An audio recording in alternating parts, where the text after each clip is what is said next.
La paupérrima influencia ejercida en la educación argentina, tras la caída de Rosas, 1852, infiltró en la patria, falacias que hasta hoy perduran y efectúan daños irreparables. Los ejemplos transmitidos por la Revolución Francesa con su supuesta libertad, fraternidad e igualdad, no pretendía más que estatizar la trilogía masónica de la Santísima Trinidad. Disfrazaron su institución con abundantes mentiras. Decían luchar por obtener supuestamente una nueva forma de vida para los desposeídos, escondiendo en su fondo, no ser una revolución por ellos contra ricos, sino todo lo contrario. Fue realizada para unos pocos ricos frente a la ingenuidad de muchos pobres.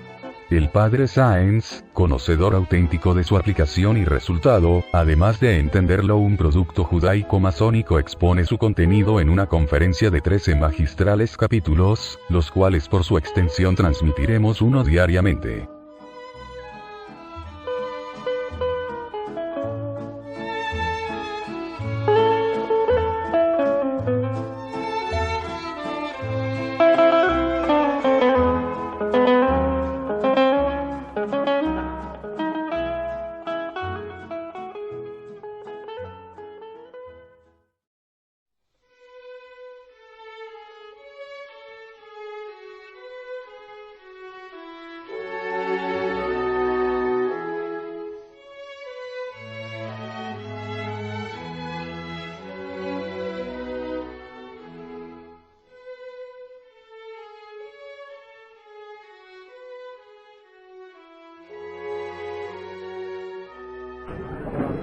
Bien, vamos ahora a señalar algunos nombres más famosos, va a ser divertido creo hacerlo, algunos nombres concretos de obispos felones, digamos, y de obispos o pastores, sacerdotes heroicos, siempre hay en estas circunstancias.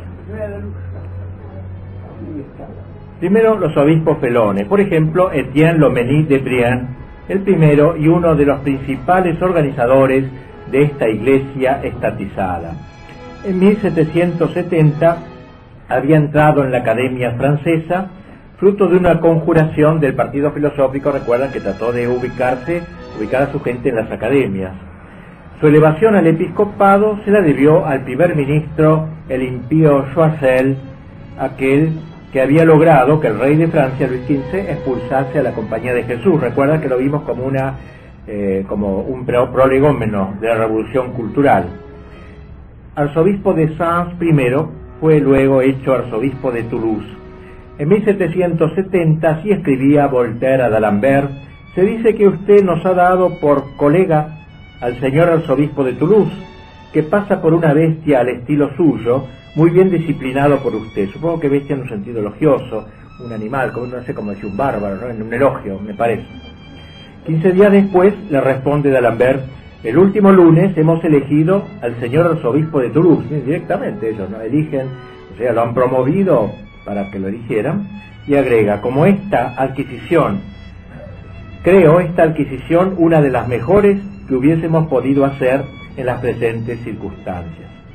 Era un hombre sumamente rico, pero carente de piedad. En 1788, un año antes de la Revolución, pasó a ser favorito de María Antonieta y Luis XVI, quienes lo colmaron de favores, e incluso Luis XVI lo hizo ministro, con lo cual se ve la miopía de este rey para captar quién era quién. Fue sobre todo el rey quien insistió de manera reiterada para que fuese elevada al cardenalato.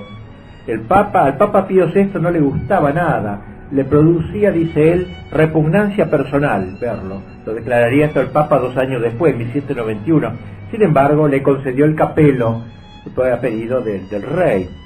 Como señala un autor, Dimon, esto manifiesta una vez más la responsabilidad de Luis XVI en la preparación de la revolución, especialmente religiosa, de la que luego sería su víctima más importante. Fue Brienne, como ministro del rey, quien anunció y luego convocó los Estados Generales, aquel gran acontecimiento. De Brienne se separó de la inmensa mayoría del episcopado francés cuando prestó el juramento a la Constitución Civil. Fue uno de esos 4 primeros juradores. Luego lo repitió en la misma catedral de él, en presencia del Consejo General de la Comuna de Sens, y escribió entonces al Papa para justificar su decisión. Pío VI le respondió, por un breve: donde rechazaba las razones que el cardenal le daba en su carta. Este intercambio de correspondencia fue importante porque el breve general del 1 de marzo, del que hablamos hace poco, que condenaría por primera vez la constitución civil del clero, no haría sino repetir más formalmente la respuesta personal del Papa al arzobispo de Sens. Para los revolucionarios de Brienne era, como dicen, el modelo y como el padre de la Iglesia galicana, según se lo calificaba en un panfleto de la época. Refiriéndose elogiosamente de él, dijo Beaumarchais, el famoso autor de Las bodas de Fígaro, no la ópera, sino el texto de Las bodas de Fígaro: usted es uno de los primeros prelados que han comprendido la inutilidad de nuestros monjes. Eso mismo hace presumir en usted ideas de un género elevado, digno del signo de las luces, del siglo de las luces.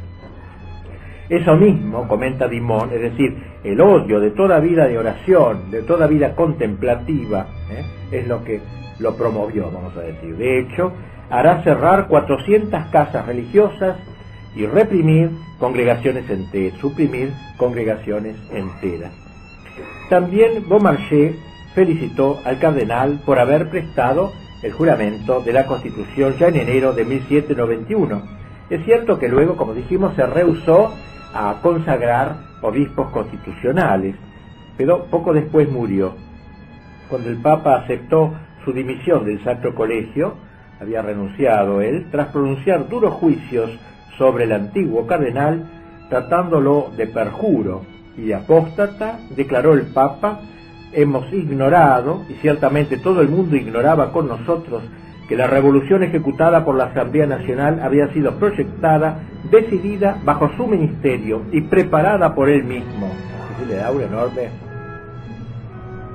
importancia por el influjo en la misma revolución.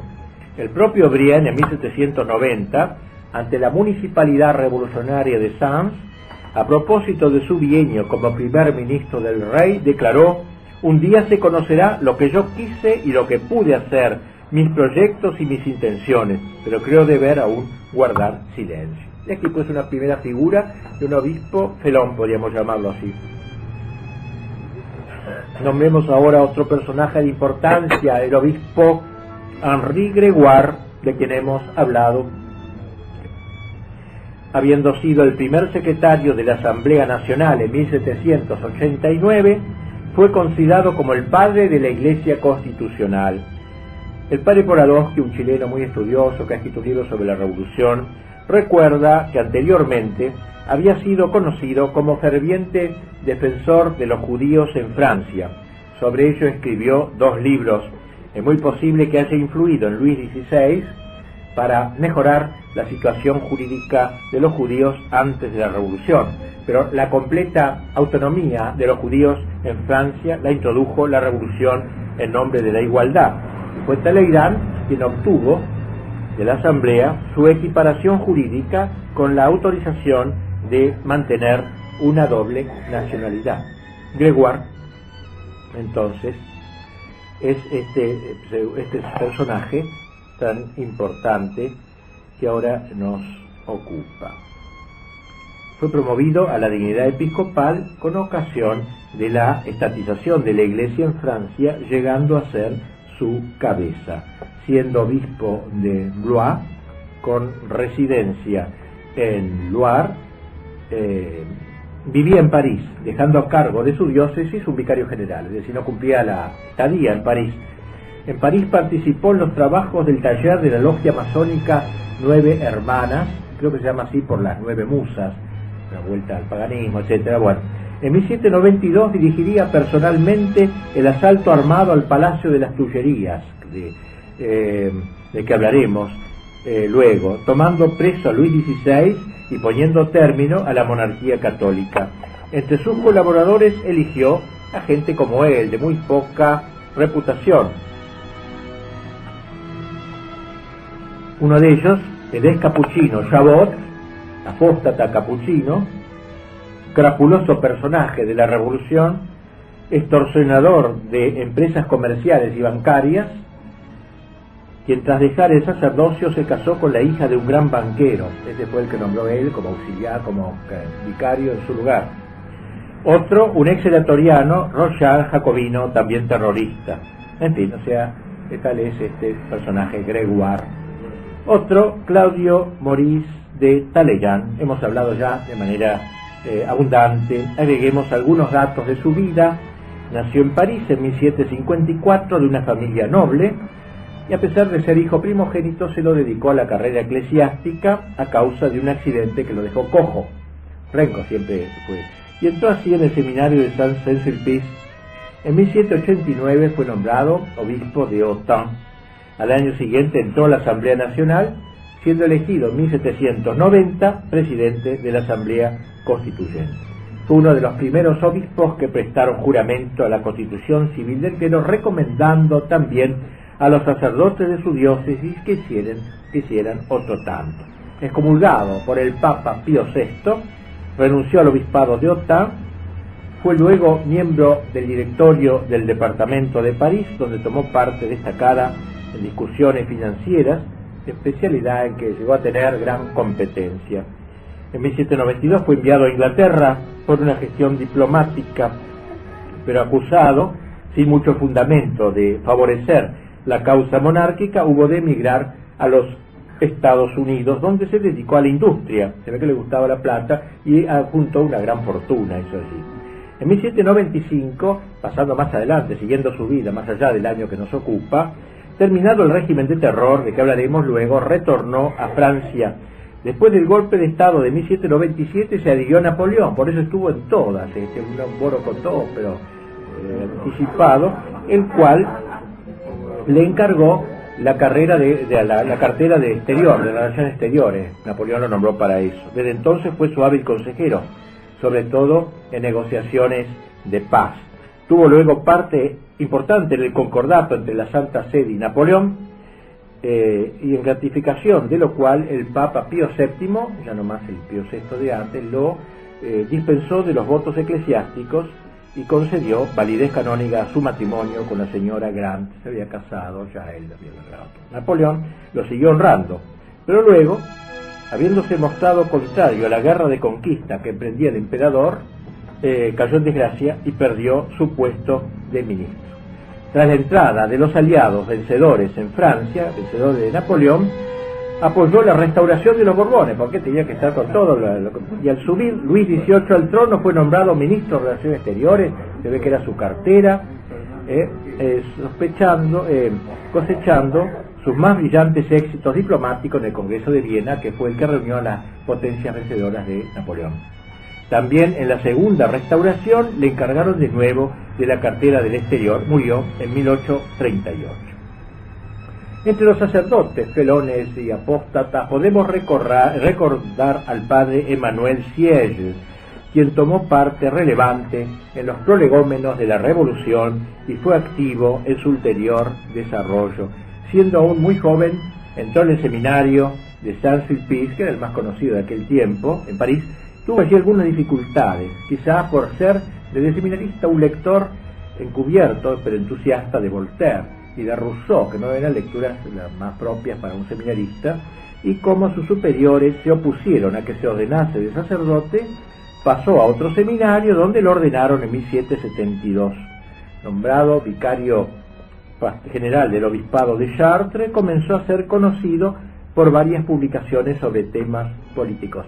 Parece que era un resentido, lo que le inclinó a sentirse cómodo en la burguesía, es decir, el tercer estado. De él fue esa famosa frase: ¿qué es el tercer estado? Nada. ¿Y qué quiere ser? Todo. Ese todo significaba el afán de polarizar el poder, ambición suya y de la burguesía de su tiempo, en la idea de que la burguesía se identificaba con la nación y no la nobleza y la monarquía. A su juicio, quien debía gobernar a Francia no era el rey, sino la nación, es decir, la burguesía. La única manera de hacerlo era a través de la revolución con la que la burguesía, es decir, la nación, podría llegar al poder. Si ese fue un contestatario formal de la tradición, todo el pasado histórico, cristiano y monárquico debía ser destruido para que se pudiese empezar de cero De hecho, dio más importancia a los escritos de Voltaire y de Rousseau que al mismo Evangelio. Mejor dicho, su Evangelio era el contrato social de Rousseau. Solo tenía fe en la revolución. Cuando los estados generales se transformaron en la Asamblea Nacional, Sieyès identificó a esa asamblea con la nación, reclamando para ella la totalidad de la autoridad. No en vano representaba la voluntad general que tanto había propiciado Rousseau. Bien, entonces abandonó el sacerdocio, aprovechó para abandonar el sacerdocio cuando se hizo la constitución civil del clero, abandonó y así dedicarse de lleno a la política, y abjuró entonces públicamente de su religión, asegurando que nunca había amado otra cosa que la libertad y la igualdad, ni reconocía otro culto que la razón. Dice: mis deseos se dirigían hace ya mucho tiempo a la victoria de la razón sobre la superstición y el fanatismo. Finalmente ha llegado este día y me alegro de ello como de uno de los mayores beneficios de la República Francesa, aunque ya hace una serie de años que he depuesto todo carácter clerical, y mi confesión en este respecto es antigua y conocida de todo el mundo. Aprovecho no obstante esta ocasión, y si es necesario lo hago 100 veces, declarando que no conozco otro culto sino el de la libertad e igualdad, ni otra religión sino el amor a la humanidad y a la patria. He vivido como víctima de la superstición, nunca he sido el apóstol o el instrumento de ella. Impresiona, ¿no? Porque uno piensa, tantos años que aparentó ser sacerdote, uno piensa que no pasa ahora a eso en algunos, ¿no es cierto? O sea que están totalmente ablandados, siguen por inercia o por motivos X, en fin. Bien, así que nadie puede decir en el mundo, dice, que ha sido engañado por mí, o sea, no hizo apostolado de ninguna índole. Muchos me deben que les haya abierto los ojos a la verdad. En el instante en que mi sana razón se purificó de los tristes prejuicios con los que hasta entonces se había atormentado, se llenó mi corazón de la energía de la rebelión. Si desde aquel instante he sido retenido en las cadenas sacerdotales, esto ha sucedido por la misma fuerza que abatía con las cadenas monárquicas a las almas libres y las infelices víctimas del odio ministerial. El día de la revolución las he roto finalmente todas. Solo he sido conocido por mis esfuerzos en pro de la libertad y la igualdad. Como diputado plebeyo, no como sacerdote, fui llamado a la Asamblea Nacional. No quiero ser otra cosa que un diputado del pueblo. Luego de los momentos de la historia que estamos relatando, Sieyès intervendría en la comisión del llamado Comité de Salud Pública, famoso por su crueldad, que hablaremos luego. Finalmente fue diplomático en Berlín.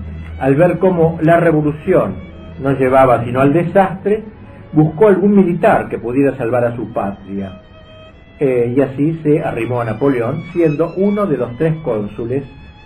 En el periodo del Imperio Napoleónico quedó arrinconado, Napoleón no lo quiso, y cuando Luis XVIII subió al trono fue exiliado a Bélgica por haber votado la muerte de Luis XVI, Luis XVIII era hermano de Luis XVI, y solo volvería a Francia después de 1830, murió en 1836. Bien, junto a estos personajes siniestros, felones los llamamos, hubo también obispos y sacerdotes lúcidos y corajudos, con cuyo recuerdo más agradable a nuestro gusto terminamos esta conferencia. Los obispos que se negaron a prestar el fatídico juramento, dijimos, fueron obligados a abandonar sus diócesis y muchos de ellos hubieron de emigrar a los países vecinos, a veces a pie o disfrazados, desde donde seguir administrando sus diócesis por intermedio de sus vicarios generales escondidos, los cuales debían actuar en la clandestinidad más total. Inglaterra acogió a 31 obispos, España 15, Alemania 10, etc. Entre los sacerdotes ejemplares destaquemos una figura que yo quisiera particularmente subrayar porque es bastante desconocida, y se llamaba el padre Juan Jean S. Maury, uno de los delegados a la Asamblea Nacional, donde participó en grandes debates. Como digo, nos detendremos en la consideración de su figura por ser paradigmática de lo que significó una respuesta inteligente, corajuda y lúcida a la revolución. Burke, el gran escritor francés, escribiría sobre él justamente en febrero de 1791, época caldeada por los conflictos de que hemos hablado, comentando los discursos de este gran sacerdote, dice: vi en ellos una elocuencia libre, altiva, varonil y audaz, elevada y dominadora, rápida en sus giros, llena en su poder y copiosísima en sus recursos. Pero al admirar, como lo hago, este poderoso talento, admiro mucho más aún su incansable perseverancia, su invencible constancia, su intrepidez inquebrantable y su ánimo indomable para desafiar por noble manera el ciego frenesí y la gritería del populacho. Bonald, por su parte, otro gran contrarrevolucionario, así decía: el padre Morí desplegó un poder de talento, una fuerza y tenacidad de elocuencia, una energía de carácter que hasta ahora no se había visto en ninguna asamblea antigua ni moderna. Demóstenes hablaba delante del pueblo de Atenas, que era entre todos los pueblos el más difícil de retener, pero el más fácil de arrastrar. Cicerón habló ante un senado grave pero bien informado, pero hablar razonablemente ante sofistas y hablar con elocuencia y gracia sobre la constitución civil del clero, y durante 2 años resistir todos los días a los ataques y peligros de todos lados, esto era algo que hasta entonces no se había visto y difícilmente se volverá a ver.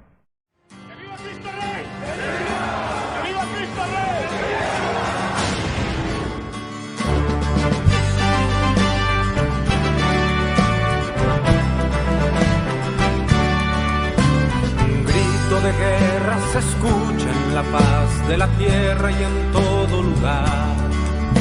Los prestos guerreros empuñan su espada y se enlistan para pelear.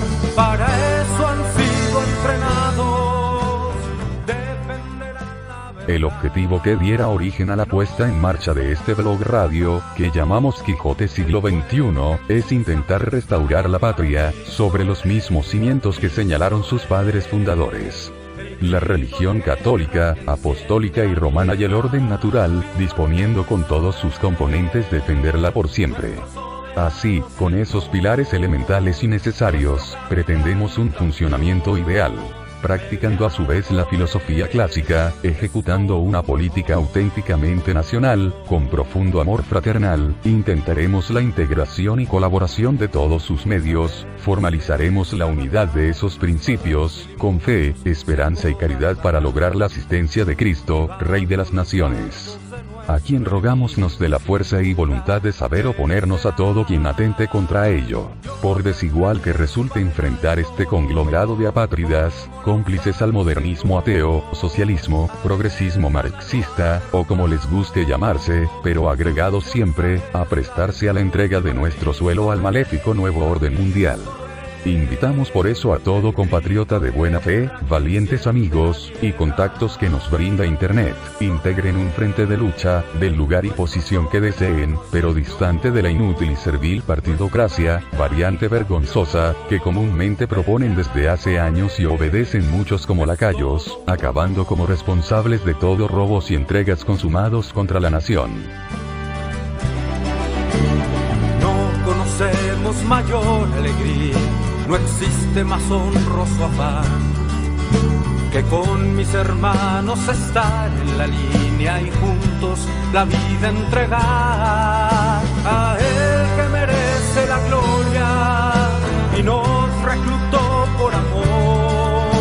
Ante la rodilla se dobla y se postra el corazón. Viva Cristo Rey, viva Cristo Rey.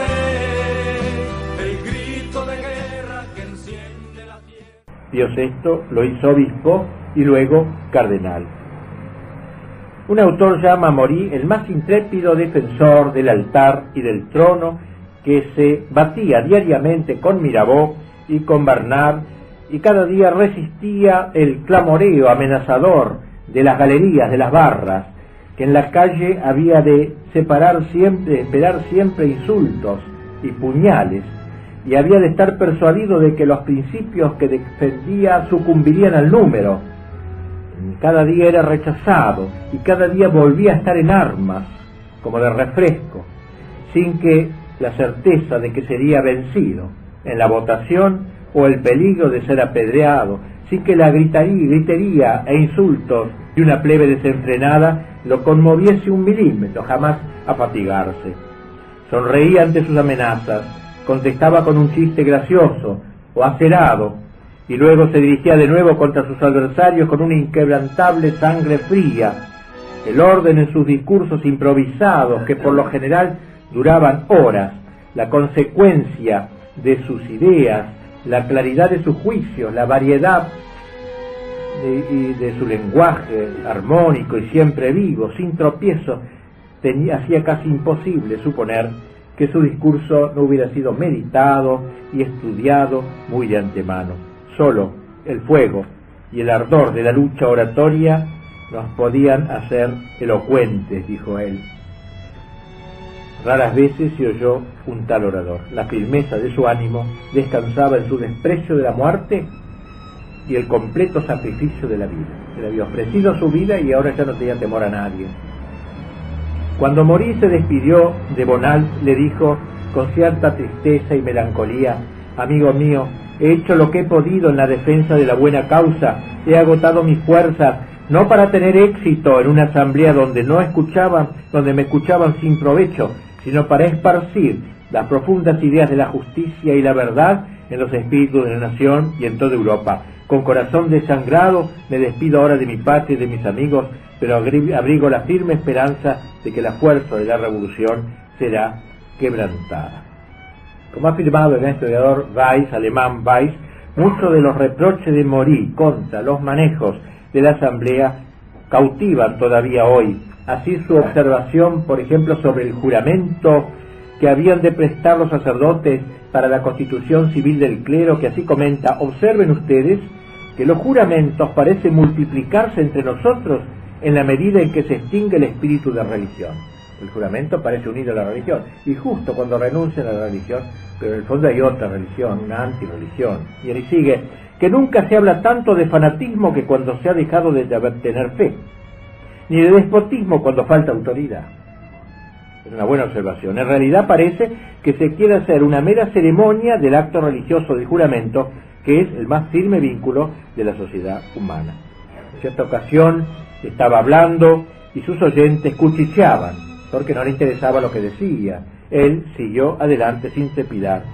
Mi razón, dijo, no se doblega ante la lógica del murmullo. No entiendo ese lenguaje del ruido. Con gritos no se rebate a un orador. Nada le atemorizaba. Aunque rechazada y desconocida, dice, la verdad permanece viviente en el fondo de mi corazón y la nación me oye aun cuando he de callar. Morí debió a su excelente formación la costumbre de reflexionar y el gusto por las cuestiones serias.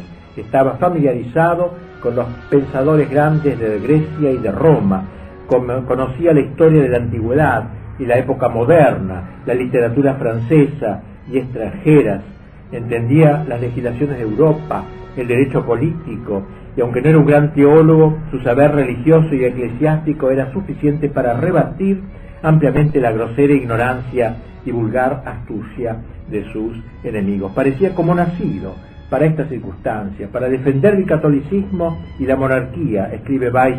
Eran estos dos oprimidos, dignos y a propósito, para conmover los grandes corazones. Su espíritu penetrante, escribe Weiss, estaba bien provisto para todas las cuestiones que se lanzaran al enorme palenque de la Asamblea Nacional. Cada día surgían nuevas cuestiones y nunca quedaba sorprendido. Su lenguaje noble y orgulloso estaba apoyado por una voz armoniosa y fuerte. Siempre tenía ante sí un mar alborotado, nunca fue apoyado, sino siempre insultado y amenazado.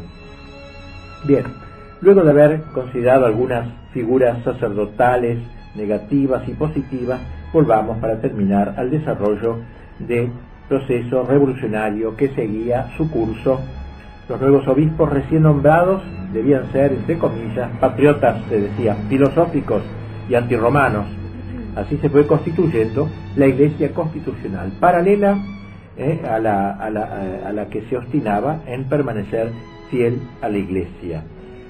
Su clero animaba a los, entre comillas, apóstoles encargados de desfanatizar al pueblo cristiano, sobre todo del campo.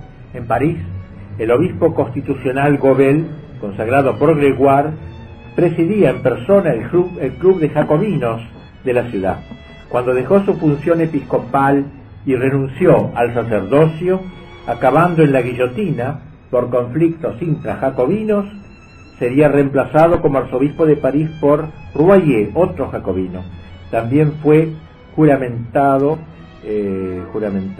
Fouchet, elegido obispo de Calvados, quien pronto sería republicano. Estos obispos, secundados por sacerdotes de la misma línea, unidos por el odio a la Iglesia, llegaron a fundar una iglesia paralela, o mejor, una contraiglesia.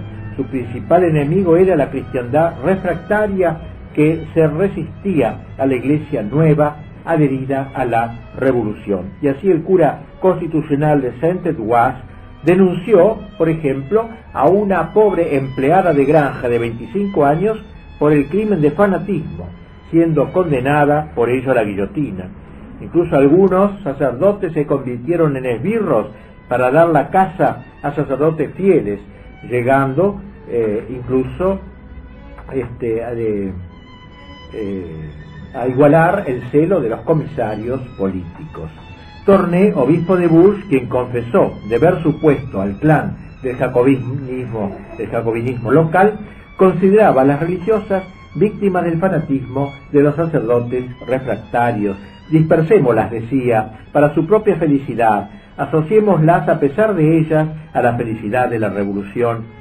Y asimismo hizo votar la supresión del hábito eclesiástico porque era contrario a la igualdad. Como era de esperar, este obispo traidor acabó casándose con una mujer, normalmente suele ser así, divorciada. De hecho, entre el 60 y el 70% del clero constitucional acabó apostatando. ¿Qué actitud tomaron los fieles ante este nuevo clero? La revolución trató de irlos ganando, incluso recurriendo a montajes teatrales. Así, cierto día la asamblea dio audiencia a una delegación de niños que acababan de recibir la primera comunión de manos de un párroco constitucionalista. Ahora, en un discurso aprendido de memoria, elogiaban por entusiasmo los grandes trabajos de los diputados y expresaban su odio contra los enemigos de la Constitución. Los chiquitos estos, que apenas sabían hablar, decían: apenas hemos salido de manos de la religión, hemos corrido al seno de la asamblea para ofrecerles los homenajes del patriotismo religioso del que nuestras almas están llenas. ¿Cuánto ha de llamar nuestra atención esta revolución asombrosa? Salimos precisamente de la edad feliz en que no se conocían las diferencias, ni el honor ni la fortuna. Lanzados al mundo hubiéramos sido condenados a la bajeza de la esclavitud y nunca nos hubiéramos podido levantar de la deshonra y la servidumbre. Entonces ustedes han aplastado a estos hombres soberbios y perversos cuya ambición buscaba todos los medios para rebajar la más perfecta obra de la divinidad. Ahora somos libres y podremos ser virtuosos, decían estos niños precoces. Hablar así a los 7-8 años es una precocidad, obviamente. A pesar de tantos artilugios, la resistencia se propagaba. Los obispos de la Iglesia tradicional declaraban en sus pastorales que toda consagración de sacerdotes juramentados sería nula y sin valor, que los sacramentos por ellos administrados carecían de eficacia.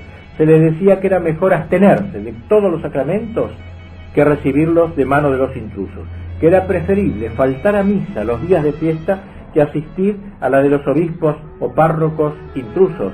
Asimismo, a los juramentados, los obispos les quitaban las licencias para oír confesiones y absolver, al tiempo que prohibían a los fieles toda comunicación con ellos. De este modo, en cada ciudad y en cada pueblo se produjo un cisma, de modo que pronto hubo dos partidos en lucha. Los verdaderos católicos seguían a los párrocos fieles a la Iglesia, solo querían asistir a sus misas y recibir de ellos los sacramentos.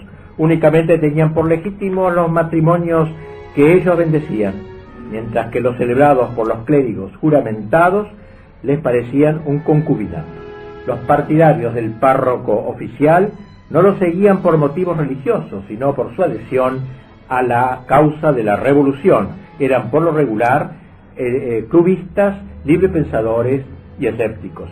Al párroco tradicional lo seguía la mayoría de los fieles, al nuevo un grupúsculo de pañaguados. El párroco recalcitrante pronto se vio expulsado de su casa parroquial y de su iglesia. Como los fieles lo seguían a los bosques, aunque fuera, o a las zonas despobladas, donde celebraba el santo sacrificio de la misa, se acabó por encarcelarlos como perturbadores de ellos y en algunos del orden, y en algunos casos se los asesinó. La lucha se enardeció cuando se supo que el Papa había condenado la constitución del clero, de modo que los que habían prestado juramento quedaban excluidos de la iglesia. En este ambiente de confusión fueron las mujeres de Francia quienes obtuvieron la gloria de haber plantado en los corazones de la generación adolescente los principios fundamentales de la religión. Los incidentes comenzaron a multiplicarse. A veces los celebrantes fieles se veían atacados y golpeados en público, otras veces las ceremonias religiosas clandestinas eran interrumpidas de manera tumultuosa. Los panfletos de los refractarios se multiplicaban. En uno de ellos leemos: los fieles de la diócesis de Clermont a Monsieur Jean-François, que se dice obispo de Puy-de-Dôme. Otro decía al hermano Hugues Pelletier, invasor de la silla episcopal de Angers. La división que separaba al clero de manera tajante dividía también a la familia. A veces algunos de sus miembros apoyaban al cura refractario y otros al juramentado. En la realidad, los refractarios contaban con el apoyo de la mayoría de la población. Ellos hacían palmario por la acogida que se les solía dispensar al intruso cuando llegaba a tomar posesión de la parroquia. O no había nadie, o tenía que llegar a la iglesia escoltado por la fuerza pública. Un cronista nos lo relata: era imposible tocar las campanas, no se encendían las velas, no aparecían los vasos sagrados, y fue incapaz de revestirse con los ornamentos porque estaban cosidos por la mitad. Y si al fin lograban tomar posesión de su cargo, su vida se convertía en un tormento, debiendo permanecer encerrado en el presbiterio. Mi posición es insostenible, confiesa uno de esos párrocos. Cada día, cada minuto han transcurrido entre sinsabores. El confesionario siempre vacío, ni siquiera puedo celebrar el santo sacrificio porque no tengo monaguillos. Observa Gaxot que dicho rechazo no es imputable a instrucciones dadas por los obispos fieles. Hay que ver en ella una reacción espontánea de fidelidad de los buenos católicos a la Iglesia y a los obispos que no se habían acomodado con el poder. El sentido de la fidelidad aún no había desaparecido del pueblo. Corrieron unas máximas para uso de los fieles en tiempos de cisma y persecución. Y ahí se leía lo siguiente: obedecerás a los hombres, pero preferentemente a Dios. Solo profesarás una fe, la de Roma únicamente. Te someterás al Papa. Mostrarás a los auténticos obispos una adhesión inviolable. Solo de ellos recibirás los sacramentos y la doctrina. Huirás de los cismáticos, así como de sus misas y sermones. Por primera vez en la historia, la revolución encontraba una resistencia inteligente y decidida a su avance, al parecer incontestable. Para desmoralizar a los rebeldes, los partidarios del decreto creyeron encontrar un medio contundente, y fue el de tratar de conseguir que el propio rey se viese forzado a aceptar la situación, impidiéndole a recibir la comunión pascual de manos de un sacerdote juramentado. Sería un pésimo ejemplo para el reino. Hubiese sido desmoralizante verdaderamente. El pobre rey, que había logrado mantener un grupo de capellanes no juramentados en el interior de su palacio, de las Tullerías, entendía que si cedía a sus adversarios cometería una apostasía pública. Y entonces pensó en ir a Saint-Cloud, un pueblo vecino, en busca de un sacerdote fiel. Pero un grupo, integrado por gente de Danton, el gran político revolucionario, detuvieron el carruaje, una insolencia, ¿no? Ya en camino, detuvieron el carruaje y lo hicieron volver. Una vez de nuevo en las Tullerías, le obligaron a despedir en 2 días a los miembros de su capilla real y a dirigirse urgentemente a la asamblea para jurar de nuevo sustentar la constitución civil asistiendo después, el domingo de Pascua, a una misa oficial. Fue un momento decisivo en la vida del rey, humillado hasta el extremo, controlado, amenazado, ya no era rey, ya no era libre. A partir de ese día, dicen los comentaristas, se consideró desligado de sus promesas de fidelidad a la revolución y solo pensó en sacudir su yugo. Resulta indignante la posición de Belloc cuando afirma que el juramento no incluía una ruptura directa con la doctrina o la práctica católica. El juramento no era, dice, ni pretendió ser una medida persecutoria, escribe. Hubo, por cierto, un error al meterse el poder político, sigue diciendo, a legislar sobre asuntos eclesiásticos, pero la actitud de los católicos tradicionales resultó a la postre negativa, escribe Belloc. La imagen del sacerdote, con su hábito y su carácter, como opositor fatal y necesario a la teoría revolucionaria, cristalizó de tal modo en la mente de los republicanos que 2 generaciones nada pudieron hacer para borrarla, y aún en nuestros tiempos los hombres más viejos, no obstante la verdad histórica, no pueden librarse de imaginar una conexión entre la Iglesia Católica y una conspiración internacional contra la democracia. En esta misma línea, un sacerdote actual, el padre Bernard Plongeron, profesor en el Instituto Católico de París, en su libro Teología y Política en el siglo de las luces, ataca la ideología ultramontana y jesuita, dice, el cristianismo de la jerarquía romana, así califica a los fieles. En cambio, el modernismo ardiente de los teólogos de la Iglesia republicana, dice él, condenada por el Papa, dice, merece nuestra atención. Más aún se nos muestra notablemente ejemplar. En cuanto a los responsables de la Iglesia cismática, escribe, nadie puede contestarles el mérito de haber llevado su combate revolucionario con un coraje cívico y una concepción del hombre sacerdotal que piden respeto. En la práctica, la Iglesia constitucional acabó en un rotundo fracaso. En su diócesis tipo, la del obispo Gregoire, se derrumbó de manera estrepitosa. De 300 sacerdotes, solo 32 permanecieron fieles a su estado. El número de sacerdotes constitucionalistas que apostataron en diversas diócesis fue de 24.000 sobre 29.000 juramentados. Afirma Dimont que primero sufrieron persecuciones los sacerdotes refractarios. En Nantes, 90 de ellos fueron anegados en el río Loire. Era preciso destruir al infame. Con el tiempo, también los sacerdotes constitucionales fueron perseguidos, quizá por lo que les quedaba de católicos. No deja de resultar aleccionador que advertir que las zonas donde hubo más sacerdotes fundamentados son hoy las regiones de mayor abandono religioso en Francia, las más descristianizadas de Francia, y las que tuvieron sacerdotes refractarios son hoy aún las más fieles. Bien, hasta aquí entonces hoy, y seguiremos luego el año 1792